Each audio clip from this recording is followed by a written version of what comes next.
Welcome to the Karma Verdict. Let us get started with today's story. My ex-wife's new husband humiliated me at a gala. He called me a failure right before I fired him and his entire C-suite team. They had no idea I owned the place. The scotch in my hand was an 18-year-old single malt, smooth and expensive, but it could not cut through the sudden sharp rage I felt when I heard that laugh.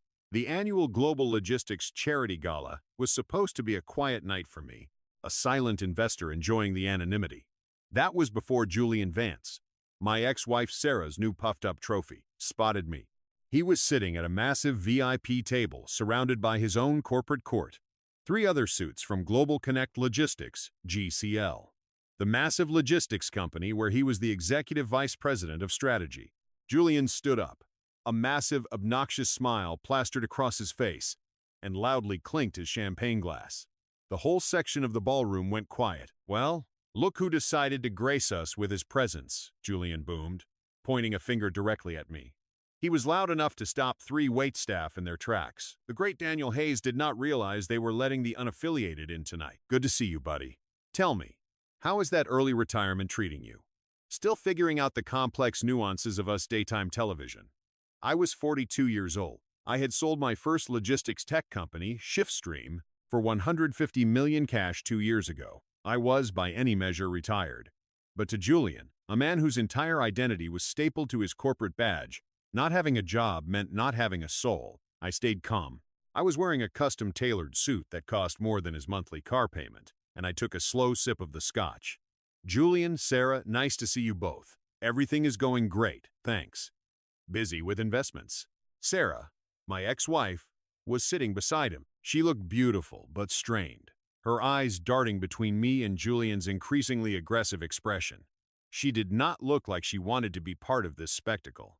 "Investments?" Julian scoffed, taking a dramatic, performative sip of his champagne. "That is what you call it when you do not have the guts to build something new, right, fellas?" He turned to his colleagues, who chuckled on cue. I recognized them from the internal files: Marcus Thorne, the vice president of operations, and Chloe Lynn, the chief financial officer. The 3 most toxic players at GCL, Julian's personal cheerleading squad. Marcus leaned back in his chair, taking the bait. "It is tough when you peak too early, Julian. Dan here built a decent little system back in the day." "Sure, but we are talking next-level scale now, the big leagues. It requires consistent effort, not just one lucky hit and then ghosting." Julian waved them over to my smaller table, a public execution. "Come on, guys, let us go say hello to the past." They marched over, surrounding me. 6 people watching the show. This was the exact public humiliation Julian had planned. He put a condescending hand on my shoulder. "Seriously, Daniel, we are working 80 hours a week over at GCL, fixing problems, making real money. Meanwhile, you are what? Picking out artisanal coffee beans? You lost your edge, man." Sarah needed someone with ambition that was not just a nostalgic memory. That was the line. That was the trigger that went from professional snobbery to brutal personal attack. I could feel the blood heat in my neck. Julian was trying to take credit for Sarah, for my failure, and for his own supposed genius, all in one small package. He did not know that my investments had become an acquisition. He did not know that the company he claimed to be fixing, Global Connect Logistics, was hemorrhaging cash and struggling because of his latest disastrous system integration. And he certainly did not know that 3 weeks ago, through a complex holding structure, I had purchased GCL, the parent company, for a cool $2.1 billion. I looked Julian dead in the eye, my voice dropping to a low, cold register that somehow cut through the noise better than his bluster. "Actually, Julian, I was at this event to meet with the board of a new project, something that is currently facing a catastrophic infrastructure failure because a certain executive vice president of strategy approved a week-long replacement schedule for a core routing system that should have taken 24 hours. The board is looking for new leadership to clean up that mess." Julian froze, the hand on my shoulder retracting instantly. His face went white under his tan. The GCL 3000 routing system being down for the entire week was GCL's dirty little secret, a crisis only the C-suite knew about, and which Julian was frantically trying to spin as an opportunity for process optimization. Chloe Lynn, the chief financial officer, stepped forward, her professional mask slipping into confusion. "How do you know about the GCL 3000 downtime?" "That information is strictly internal." Julian recovered quickly, a desperate laugh bubbling up. Oh, please, do not listen to the old guard. He probably read it in a trade blog, trying to sound important. Daniel, it is sad. You are retired. You are obsolete. Go home. He turned to the onlookers, gesturing dramatically. Guys, focus on the future. We have a massive board meeting at 8 a.m. tomorrow to finalize the strategy for overcoming this minor setback. Let us get back to celebrating real success. I smiled. A genuine cold smile that did not reach my eyes. Julian, I strongly suggest you get a good night's sleep. You will need it. I will be seeing you at 8 a.m. I turned, leaving them stunned, and walked out into the cool night air. The humiliation fueled me. Julian's mockery was the final proof that this was not just about business. It was about protecting hundreds of decent employees from toxic, incompetent leadership. The C-suite meeting tomorrow morning was no longer just a formality. It was going to be a reckoning. That night, sleep was impossible. I was on the phone with my legal team and the GCL corporate secretary. We finalized the documentation. I did not want to wait 3 days for the scheduled corporate review.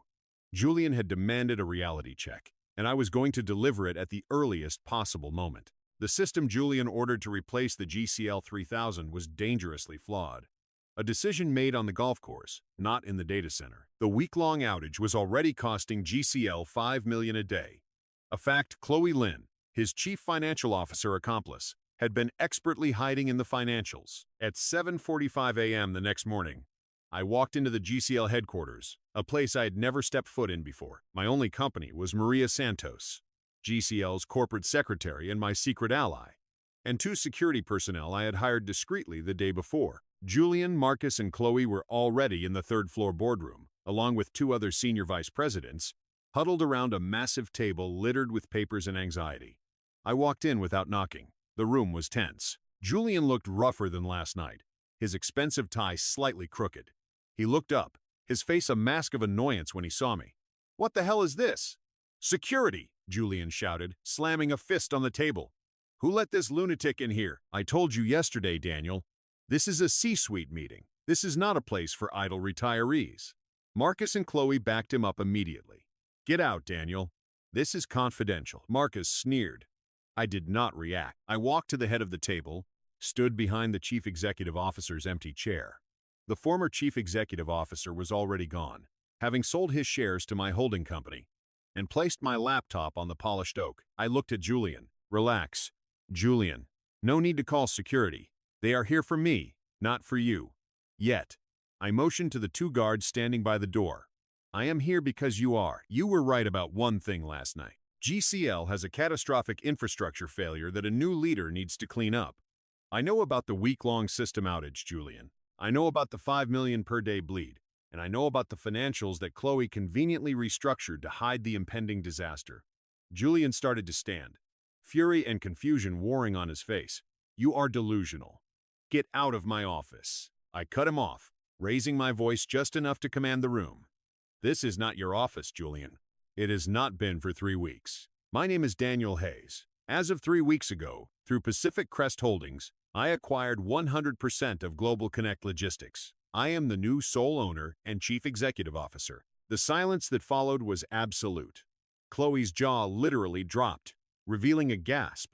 Marcus Thorne looked like he had been hit by a truck. Julian, however, just stared, a look of pure, utter disbelief. "That is impossible." Julian finally managed to sputter. "I know. I am the executive vice president of strategy. This is a multi-billion-dollar company. It was a $2.1 billion acquisition, Julian." I corrected, pulling up a document on the screen. It was the internal memo confirming the change of ownership, signed and dated. And no, you would not know. I kept my involvement strictly confidential, precisely because I needed to observe the management structure without pretense. And last night, you provided all the confirmation I needed. I did not stop to let the shock subside. I leaned across the table, maintaining eye contact with the man who mocked me in front of my peers. "Julian, last night you called me obsolete. You called me a failure. You ridiculed my life choices. This morning, I am returning the favor. Effective immediately, you are terminated without cause due to demonstrated incompetence, gross negligence regarding the GCL 3000 replacement, and the cultivation of a hostile work environment documented in the human resources files. Your access is revoked. Your contract is being reviewed by legal, but you are not to return to the premises. I did not even look at the two others. Marcus Thorne, Vice President of Operations, and Chloe Lynn, Chief Financial Officer.